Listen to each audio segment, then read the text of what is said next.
Good morning मेरे प्यारे साथियों। आप सभी का स्वागत है हमारे YouTube channel Sunil scholar academy में। दोस्तों, रोमांटिक एज के एक प्रोमिनेंट राइटर जिसका नाम विलियम वर्ड्सवर्थ है, उसकी एक बेहतरीन पोयम जिसका नाम डैफोडिल्स और उसका टाइटल है I wandered lonely as a cloud. मैं आपको लाइन बाय लाइन समझाने की कोशिश करूंगा, विद पिक्चर समझने की कोशिश करेंगे। लेकिन इससे पहले थोड़े से हम इसके की फैक्ट जान लेते हैं जो मोस्टली एग्जाम्स में पूछे जाते हैं। तो दोस्तों, बात है 1804 की, ये पोयम कंपोज की गई, ये बात आपको ध्यान रखनी है।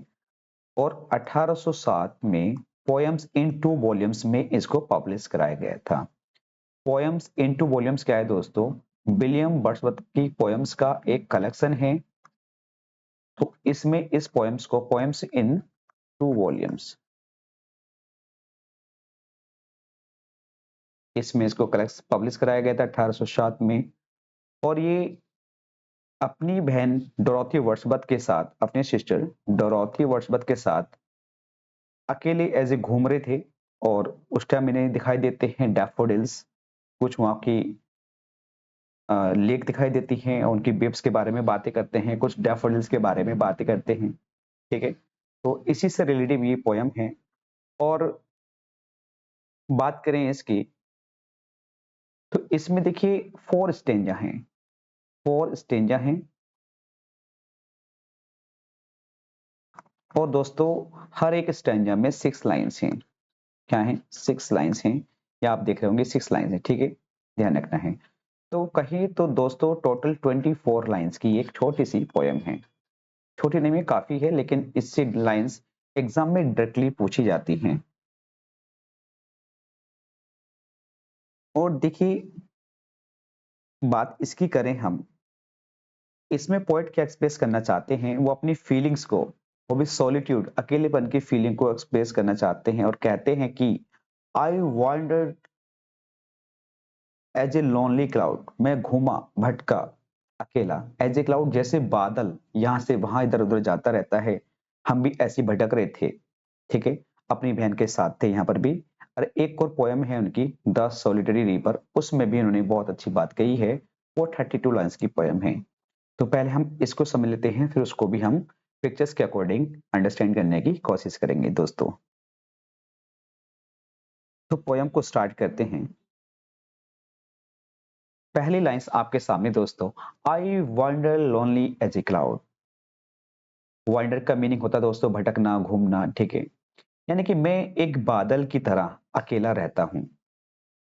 पहली लाइन को समझेंगे, एक एक लाइन को समझने की कोशिश करेंगे। ठीक है, जैसे बादल रहते हैं ना, इधर उधर भटकते रहते हैं, घूमते रहते हैं, ऐसी मैं अकेला, एक बादल की तरह अकेला इधर उधर घूमता रहता हूँ, भटकता रहता हूँ या हूँ। ठीक है, नेक्स्ट लाइंस में बोला गया है that floats on high over vales and hills. वह ऊंची घाटियां और पहाड़ियां, high over vales and hills, ऊंची पहाड़ियां एंड घाटियां।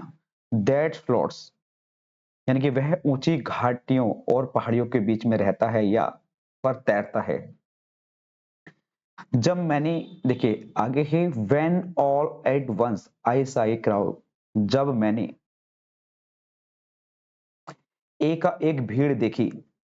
भीड़ किसकी थी दोस्तों? वो डैफोडिल्स की थी। जैसे आप पिक्चर्स में देख रहे हैं, ये डैफोडिल्स की क्या है? फूल हैं। जब उसने एक डैफोडिल्स की भीड़ देखी, तो ए होस्ट ऑफ गोल्डन डैफोडिल्स, यानी कि सुनहरे डैफोडिल्स का एक मेजबान, गोल्डन डैफोडिल्स, सुनहरे डैफोडिल्स का एक मेजबान, ए होस्ट एक मेजबान, beside the lake and beneath the trees, झील के किनारे, पेड़ों के नीचे, fluttering and dancing in the breeze, और हवा में फड़फड़ा रहा था और नाच रहा था। जैसे हवा चलती है तो फूल इधर से इधर, इधर से इधर क्या करते हैं? मूव करते हैं। तो वो अपने सर को ऊपर उठा के, मतलब इधर से इधर डांस कर रहे थे। ठीक है, fluting and dancing in the bridge, यानी कि हवा में फड़फड़ाना और नाचना। एक बार और रिकॉल कराता हूं दोस्तों, I wander lonely as a cloud, यानी कि मैं एक बादल की तरह अकेला रहता हूं। या इधर-उधर अकेला भटकता रहता हूँ। That's floats on high over vales and hills. वह ऊंची घाटियों और पहाड़ियों के बीच पर तैरता है। When all at once I saw a crowd, जब मैंने एकाएक एक भीड़ देखी। A host of goldens, A host of golden daffodils, यानी कि सुनहरे डैफोडिल्स का एक मेजबान जो झील के किनारे था और बीनीथ द ट्रीज पेड़ों के नीचे था। हवा में फड़फड़ाना और नाचना उसका चल रहा था। ठीक है, यानी कि वो डैफोडिल्स के बारे में बात कर रहे हैं। तो ये चीजें आपको ध्यान रखनी है दोस्तों। देखिए, पहले वो डैफोडिल्स के बारे में बात कर रहे हैं कि डैफोडिल्स कैसे कैसे उन्होंने देखे और वो क्या कर रहे थे। उसके बाद यहाँ पे ये जो लेक है, इस लेक के बारे में भी वो आगे बात करेंगे। ठीक है, यानी कि जो डैफोडिल्स थे एक पेड़ के नीचे थे और बिसाइड द लेक, लेक के पास में थे। ठीक है, ये ध्यान रखना, यानी कि जैसे ये लेक है आप देख रहे होंगे इसके पास में थे। नेक्स्ट स्टैंजा देखते हैं दोस्तों। नेक्स्ट स्टैंजा है आपके पास में, continuous as the stars that shine. Continuous लगातार, निरंतर, चमकते सितारों की तरह। Continuous as the stars that shine, चमकते, यानी कि चमकते सितारों की तरह, निरंतर, लगातार। And twinkle on the milky way.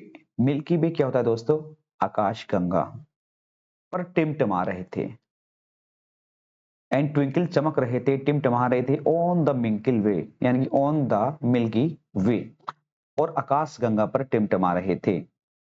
They stretched in never ending line, यानी कि वो एक ऐसी कतार थी जिसकी लाइन एंडिंग ही नहीं हो रही थी। यहां जैसे खड़े होकर देख रहे हैं तो ये ऐसी कतार थी कि वो उसकी कभी एंडिंग ही नहीं हो रही थी।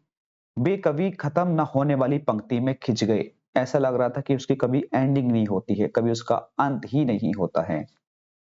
अलोंग द मार्जिन ऑफ ए वे, यानी कि एक खाड़ी के किनारे पर। अलोंग द मार्जिन ऑफ ए वे, एक खाड़ी के किनारे पर, मार्जिन किनारे पर। अलोंग द मार्जिन ऑफ ए वे, एक खाड़ी के किनारे पर। 10,000, 10,000 सा देखे, आई एट ए ग्लांस, मैंने एक झलक में 10,000 देखे। क्या देखे? डैफोडिल्स। क्वेश्चन बनता है क्या देखे? डैफोडिल्स की बात कर रहे हैं, मैं एक झलक में 10,000 देखे। Tossing their heads sprightly dance, यानी कि उत्साहपूर्ण, स्पार्टी डांस, उत्साहपूर्ण नृत्य में अपना सिर उछाल उछाल के डांस कर रहे थे। टॉसिंग देयर हेड्स, यानी कि अपना सिर ऊपर उठा उठा के। ठीक है, जैसे पुरुष होते हैं, ये देखिए, ये ऊपर उठा उठा के क्या कर रहे थे? उत्साहपूर्ण नृत्य में थे, डांस में थे, यानी कि वो डांस कर रहे थे। Tossing their heads in the sprightly dance. एक बार और मैं आपको रिकॉल कराने की कोशिश करता हूं। Continuous as the stars that shine, यानी कि चमकते सितारे की तरह निरंतर। And twinkle on the milky way, और आकाश गंगा पर टिमटिमाए। ऐसा लगता था they stretch in never ending, ऐसे लगता था कि वे कभी न खत्म होने वाली पंक्ति में खिंच गए हों। और अलोंग द मार्जिन ऑफ ए वे, यानी कि एक खाड़ी के किनारे पर, बहुत एक खाड़ी के किनारे पर ऐसा लग रहा बहुत लंबी लाइन सी है, उसका कभी अंत ना हो। 10,000 शाह आई एट ए ग्लांस, एक झलक में मैंने 10,000 देखे। क्या देखे? डैफोडिल्स, एक झलक में। तो यहाँ पे एक इस लाइन में फिगर स्पीच हो जाता है hyperbole. Tossing their heads in sparkly dance, यानी कि उत्साहपूर्ण नृत्य में अपना सिर उछाल रहे थे और डांस कर रहे थे। ठीक है दोस्तों, उम्मीद करता हूँ ये स्टेंजा भी आपको समझ में आया होगा। नेक्स्ट स्टेंजे की ओर हम चलते हैं। नेक्स्ट स्टेंजा है दोस्तों, the waves beside them dance what they, यानी कि उनके बगल में लहरें नाच रही थीं। अभी आपने पीछे एक पिक्चर देखी होगी। द वेव्स बिसाइड देम, उनके पास में, वेव्स जो थी लहरें, बिसाइड उनके पास में, देम डैफोडिल्स के लिए आ रहा है, उनके पास में डांस कर रही थी, लहर रही थी। व्हाट दे, लेकिन, बे उल्लास में, यानी कि outdid they sparkling waves in the glee. Outdid the sparkling waves, यानी कि जगमगाती लहरें, यानी कि स्पार्कलिंग वेव्स का मीनिंग होता है जगमगाती लहरें। ठीक है, उल्लास में यानी खुशी में, बे उल्लास में जगमगाती लहरें मात खा गई हों, जैसे कि outdid the sparkling waves in glee. ठीक है, a poet could not but be gay, एक पोएट एक पोएट क्या है, मतलब गे का मीनिंग यहाँ पे खुश होने से मतलब है। एक कवि खुश होने के अलावा कुछ नहीं कर सकता, ठीक है? या समलैंगिक भी बोलते हैं इसको हम, ठीक है? एक कवि खुश होने के अलावा या समलैंगिक होने के अलावा कुछ नहीं कर सकता। A poet could not but be gay, ठीक है? गे का मतलब यहाँ पे गलत मत समझना, इसका मीनिंग यहाँ पे हैप्पी से है। इन ए सच जोकेंट कंपनी, इन सच अ जोकेंट कंपनी, यानी कि जो एक कंपनी थी उनकी, एक ग्रुप था बना हुआ, ऐसी जोकेंट कंपनी में, ठीक है? आई गेस मैंने देखा, एंड देखा, I gazed and gaze what little thought, I gazed मैंने देखा और देखा, एंड और गेज और देखा, व्हाट लिटिल थॉट, लेकिन जरा भी ना सोचा, लेकिन थोड़ा सा भी नहीं सोचा, जरा सा भी नहीं सोचा। क्या? What wealth the show to me had brought, यानी कि यह शो मेरे लिए कितनी दौलत लेकर आया है। वट वेल्थ कितनी दौलत, टू शो यानी कि ये जो शो था, the show to me had brought लाया है, यानी कि यह शो मेरे लिए कितनी दौलत लाया है। ये लाइंस यहाँ पर बहुत इंपॉर्टेंट है दोस्तों। एक बार और कोशिश करता हूं आपको इसको समझाने की। यानी कि द बीव्स बिसाइड देम डांस, यानी कि उनके बगल में लहरें नाच रही थी, किसके? डैफोडिल्स के बगल में। लेकिन वे उल्लास में जगमगाती लहरों को मात दे रहे थे, यानी कि they outdid the sparkling waves, जगमगाती लहरें इन गिली, ठीक है, गिली में, यानी कि उल्लास में जगमगाती लहरें की मात खा गई हों।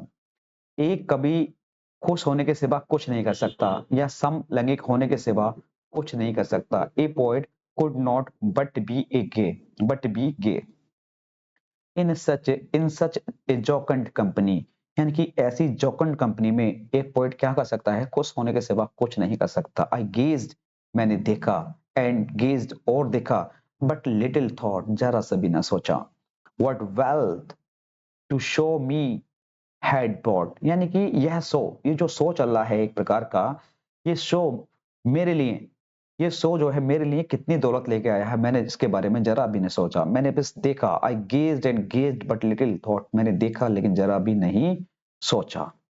नेक्स्ट स्टैंजा देखते हैं दोस्तों। इस पोयम का ये लास्ट स्टैंजा है। ये 24 लाइंस की पोयम है, तो समझने की कोशिश करना दोस्तों। नेक्स्ट क्वेश्चन है, for often when on my coach I lie, for often अक्षर, फॉर ऑफन का मीनिंग होता है दोस्तों अक्षर। व्हेन आई माय कोच, यानी कि जब मैं अपने सोफे पर, कोच का मीनिंग होता है दोस्तों सोफा, जब मैं अपने कोच सोफे पर लेटा था, आई लाई मैं लेटा था, पड़ा था, लेटा था, ठीक है?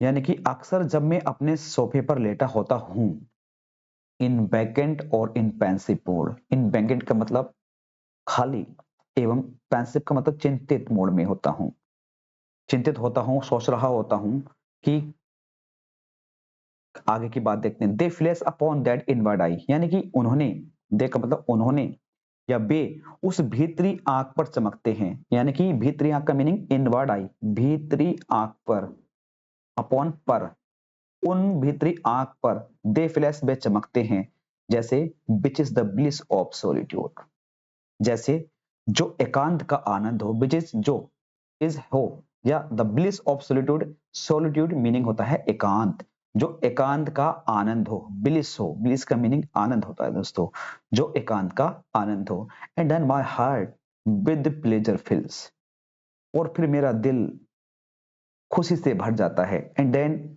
माय हार्ट, जो मेरा हृदय है, विद प्लेजर्स फिल्स, और खुशी से भर जाता है, फिल्स मीन भर जाता है दोस्तों। And dance with the daffodils, और डैफोडिल्स के साथ नृत्य करता है, मैं भी उसमें घुल जाता हूँ, मिल जाता हूँ, और डैफोडिल्स की तरह ही डांस करता हूँ। उम्मीद करता हूँ ये चीज आपको समझ में आई होगी, लेकिन एक बार और रिकॉल मैं आपको कर देता हूँ दोस्तों। For often when on my couch I lie, यानी कि अक्सर जब मैं अपने सोफे पर लेटा होता हूँ, इन वैकेंट और इन पेंसिव मोड, यानी कि खाली एवं चिंतित मोड में होता हूँ, वे उसकी, यानी कि दे फ्लैश अपॉन दैट इनवर्ड आई, यानी कि वह क्या है? वे उसकी भीतरी आंख पर चमकते हैं, इनवर्ड आई भीतरी आंख पर, ठीक है? दे फ्लैश चमकते हैं, वे चमकते हैं उनकी भीतरी आंख पर, which is the bliss of solitude, जो एकांत का आनंद है, जो एकांत का आनंद है, एकांत, सॉलिट्यूड एकांत होता है दोस्तों, ठीक है? And then my heart with pleasure fills, और फिर मेरा दिल खुशी से भर जाता है, फील्स भर जाता है, and dance with the daffodils, और मैं भी डैफोडिल्स के साथ नृत्य करता हूँ। ये थी दोस्तों हमारी पोएम्स 24 लाइन्स की। उम्मीद करता हूँ ये चीज आपको समझ में आई होगी। नेक्स्ट पोएम हम द सॉलिटरी रिवर पे काम करेंगे, और वो कोशिश करूंगा उसको भी आपको मैं इसी वे में, जिस तरीके से मैंने डैफोडिल्स को समझाने की कोशिश की है, इसी तरीके से ये पोएम भी थोड़ी बहुत अच्छी है, और ये दोस्तों 32 लाइन्स की है। इसी पे हम काम करेंगे। मिलते हैं नेक्स्ट पोएम में इसी कुछ न्यू अंदाज के साथ। धन्यवाद दोस्तों।